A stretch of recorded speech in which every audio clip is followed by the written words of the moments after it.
Morning, brothers and sisters. How's everybody doing? We just got 20 centimeters of snow.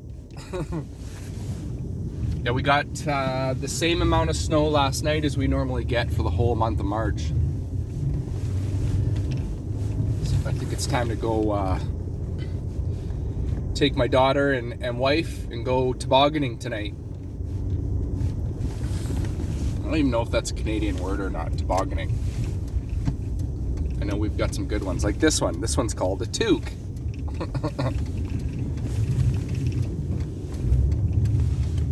It's amazing how I catch that I have an accent every now and then. You hear the good old Canadian A boot. It amazes me, all the different types of accents.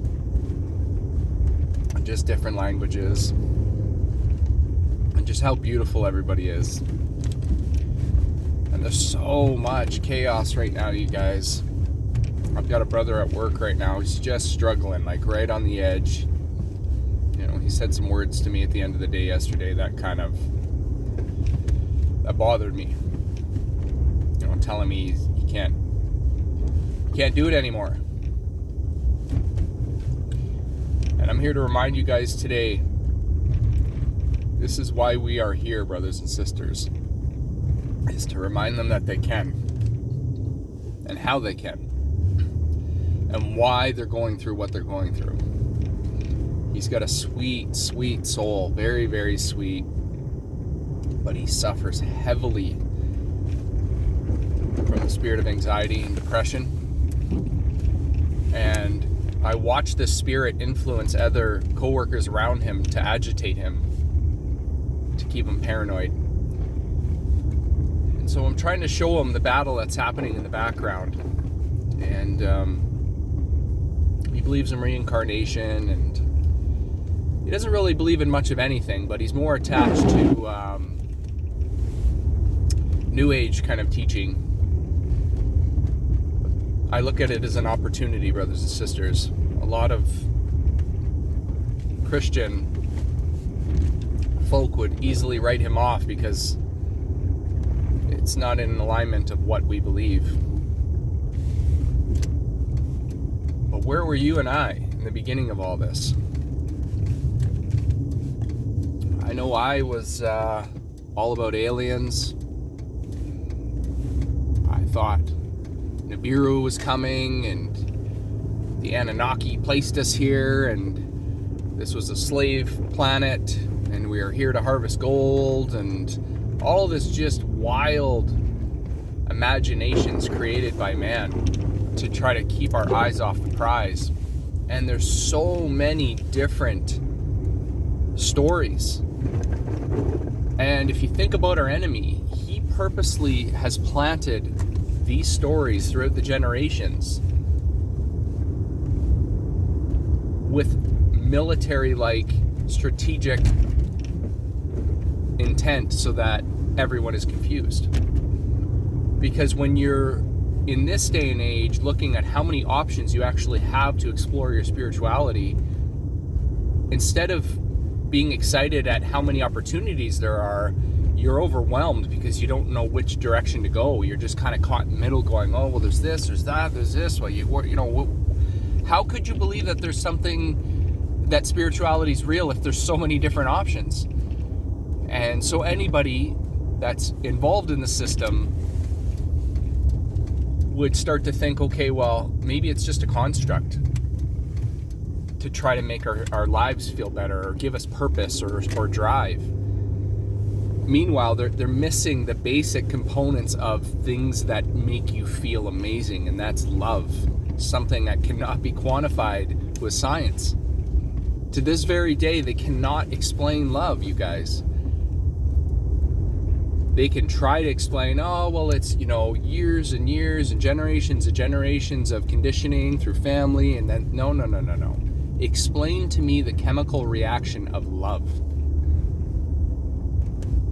And why is it that when a child sees his parents, or a parent sees his child, you have this overwhelming feeling of I will do whatever it takes to take care of that person. And again, there's a theory for it. For sure there is. Of course there is. That's how our enemy operates. He's got a excuse and answer for everything, brothers and sisters. And so to convince somebody that there is only one way, it's hard for them to grasp in the beginning because there are so many options. And so right away they get whispered to, well, why is just, if there's so many options, how could it just be this one answer? The answer is easy. My yoke is light, brothers and sisters. Jesus' yoke is light. And it is the only answer. Of course, God's answer would be the easiest answer so that even a child would understand it. Anyways, my dear brother at work, I've been working with him now for years, and he goes through these waves of ups and downs. And right now, currently in my family, everyone's fighting. Every single person in my family is fighting. I've got my mother that's fixated on the war right now. I've got my other sister where she's super fixated on the truckers. My wife's fixated on the truckers. And I got my father-in-law, he's about pro-vaccine. I got my other sister-in-law, she's pro-vaccine. Then I've got my other sister-in-law, she just had a baby, but she's anti-vax. And so you've got this chaos, this storm. And it's not just my family. This is my wife's side. Then I've got my family in Ontario. And they're pretty divided down the middle as well too. So if these two examples that I see, plus what I see at work, it's all exactly the same, it's fair to assume that this is what's happening across the whole earth, you guys.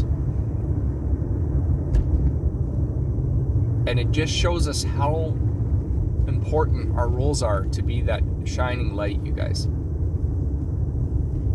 No matter what. You're going to have your days where you're tired. You're going to have your days where you're going to have a hard time getting out of bed. He that shall endureth until the end, the same shall be saved, brothers and sisters. Keep fighting, you guys, every single day. I had a conversation with my daughter here, not last night, but the night before. And it was a gift from God, because I can see the Holy Spirit starting to pique curiosity in her. My wife went out for a bit, and so my daughter approached me and started asking me questions about God, and started asking me scenarios. Well, if this is what, this and this and this, and it's curiosity. And so her and I started speaking, and I could feel the presence of the Holy Spirit in our conversation, and the look in her eye when we started talking, and for her to understand and realize how important she was, or is, and how important this story is, and how the devil tries to normalize our lives and make us feel insignificant, but it couldn't be any further from the truth. And that truth, capital T, truth, Jesus Christ, is there to constantly remind us how important all of this is and how truly special we all are. And so as I'm talking to my daughter, and she's just got these wide eyes of excitement,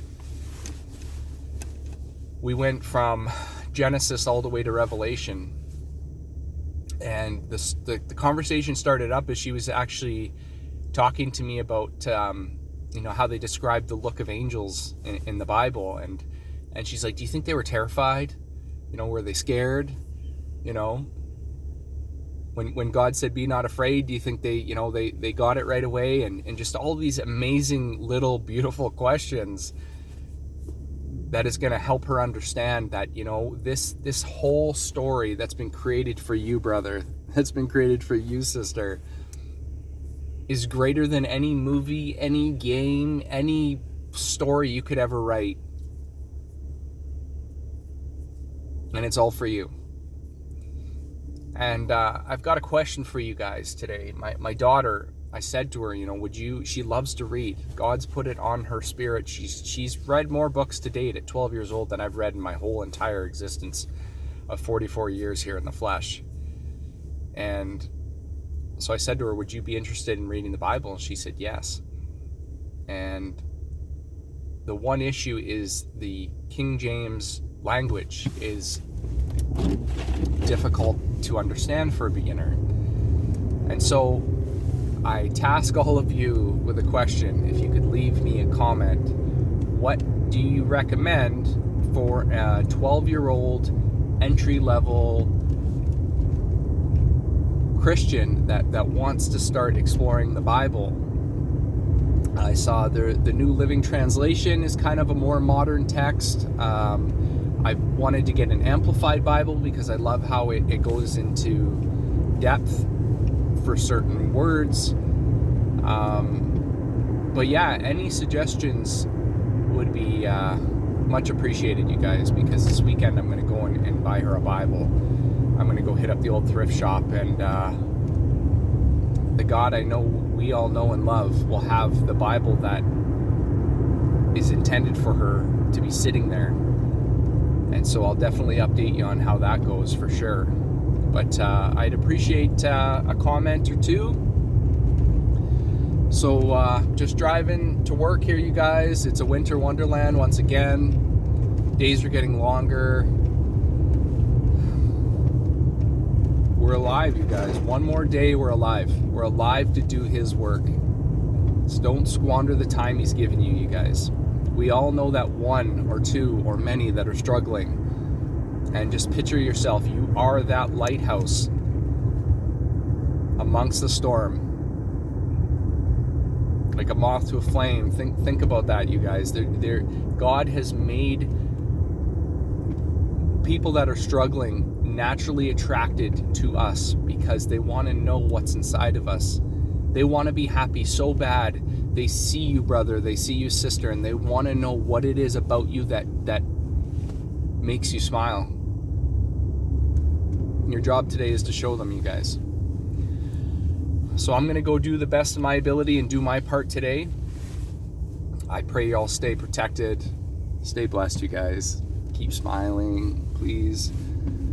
Now that these face diapers are off, I notice a majority of the world is still wearing them. And I see the beast system has been leading a lot of people with training wheels, and now that they've taken off the training wheels, they've decided to ride their bikes the same way. And it breaks my heart, but we know this is coming, you guys. This is just one more understanding to know what time and season that we're in. And so don't squander another second. So I'm going to stop babbling. I love you all dearly. Probably not going to talk to you for a couple days, so talk to you later. Bye.